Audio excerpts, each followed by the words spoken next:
Jenn, if you don't know, is the star of Silence, the musical. And you actually missed a show, right? I did. I had to call out on Sunday because it was not classy. It was not cute. And it was the first show you ever missed, huh? Yeah. That's really sad. It was really sad. It was really hard. I'm sorry. It's all right. It was a humbling experience. So you've been sick for like a week, huh? Well, since Friday. It must be really sad to not have anyone to take care of you and be all alone. Well, you know, I've never thought about that until you bring it up just now. Sorry. But thank you for bringing it up. Yeah. Because, when I, first heard this song... Mine's not working. Okay. Yeah. When I first heard this song, it was about 3 weeks ago, and it was like 3 in the morning, and I was on my bed, and I heard this song, and I was like, that's the catchiest song. And I love the lyrics so much, and I just want to do it with Kenny Mellman. That's exactly what I thought. It's gonna be good. Yeah, it's gonna be really good.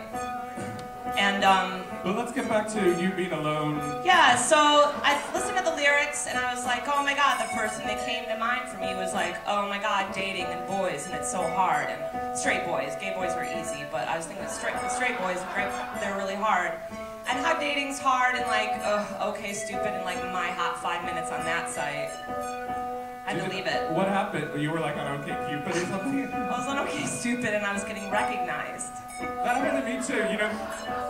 Before I was with my partner of 7 years, I went on gay.com for the Cute. Not cute at all. Oh. Anyway, I had this profile out or whatever, and like months went by, and then suddenly I got a message, and I was like, oh, this could be, you know, really good. And it was somebody being like, I really love your show. So awkward when people do that. Well, it's awkward because there was no like, I really love your show. Hey, I want to go out with you. It was like, No, he just likes your show. yeah. Yeah, you know, and I had someone do that for me on OkCupid, and they were talking about our hit parade, and I was like, I don't do gay.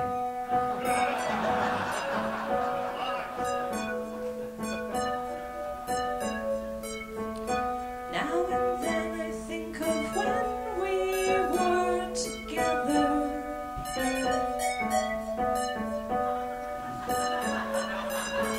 Like when you said you felt so happy you could die.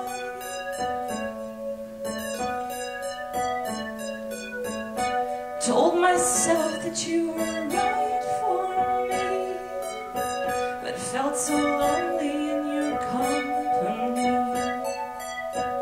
But that was love, and it's make us to remember. It's so sad. Yeah, well, you know, the internet is sad.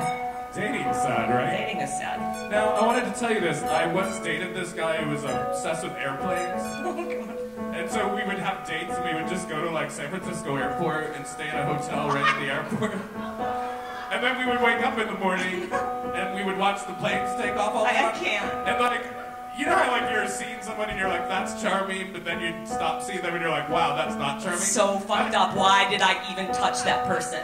Right. At the time, I thought it was really charming that he knew if a plane flew over anywhere in the world, he would know what plane it was. Like I can't. He'd be like, that's all flight, whatever. That's so fucked up. Anyway, here was what I wanted to tell you, which was... And you loved him. Did you love him? Yeah, Did you love him? He was a total raging alcoholic, but, you know... Perfect! But, you know, anyway, and after we dated, he started wearing a toupee, but that's a whole other story. Knocked the hair right out of him. So anyway, we were in this hotel at San Francisco Airport, and Silence of the Lambs was on the TV. And he was so scared that we had to sleep in the lobby. You guys, this story gets even better. Yeah.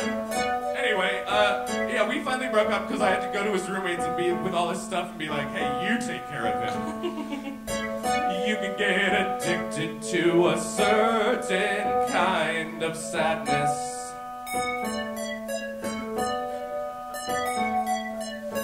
Like resignation to the end, always the end.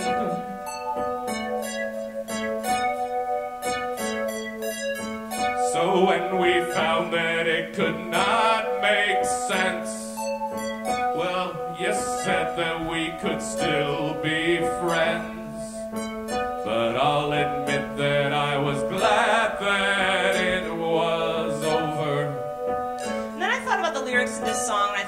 care about guys. I'm really pissed that Whitney Houston's dead because when I was a freshman in high school, I watched The Bodyguard, and all I ever really wanted was for Frank Farmer to marry Rachel Marin. Because it's safe. Because it's safe. And it's a little fucked up because they don't really end up together in the end, but I don't care. I like that fantasy. I just want a bodyguard. And anyone who knows me knows that's my favorite movie. For real, it's in print. And, I just saw it at midnight show the night before you did. We did that, you know. Yeah. It was really good. And, you know, it just made me sad that she's gone, and I think of, like, some of us are lucky and some of us aren't. And I mean, it is funny, but I actually mean that in a serious way. And, you know, my life changed about 9 years ago, and I have help, and some of my friends are out, and it's really hard, and it really pisses me off, and it's really sad. And some people are lucky, and some people are not, and that's sort of the end of it. There's nothing else to sort of talk about or look into about it, just some people are lucky and some people aren't. So the lyrics kind of changed, just like the keys on my iPod. Lyrics changed for me. But you didn't have to cut me off, make out like it never happened and that we were nothing. But I don't really need your love, but you treat me like a stranger and it feels so rough. You didn't have to stoop so low. Have your friends collect your records and then change your number. I guess that I don't need it though. You're just a kind of person that I used to know. Now you're just somebody that I used to know.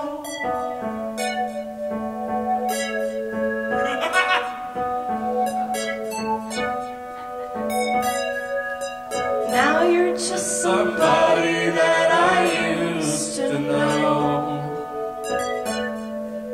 There's something else you want to tell us, Kenny? I'm trying to think of anything to say.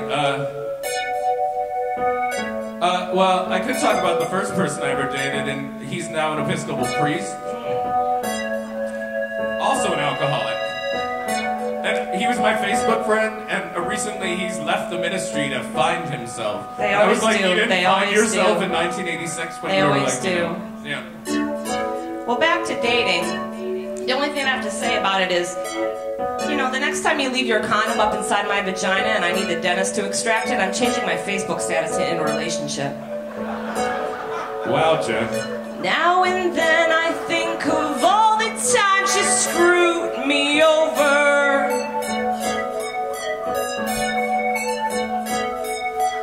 But had me believing it was always something that I'd done.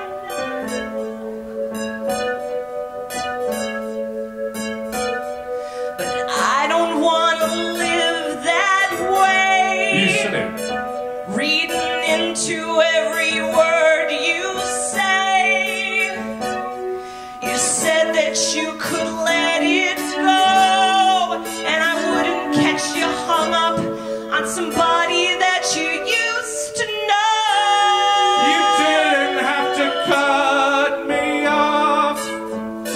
Act like it never happened and that we were nothing.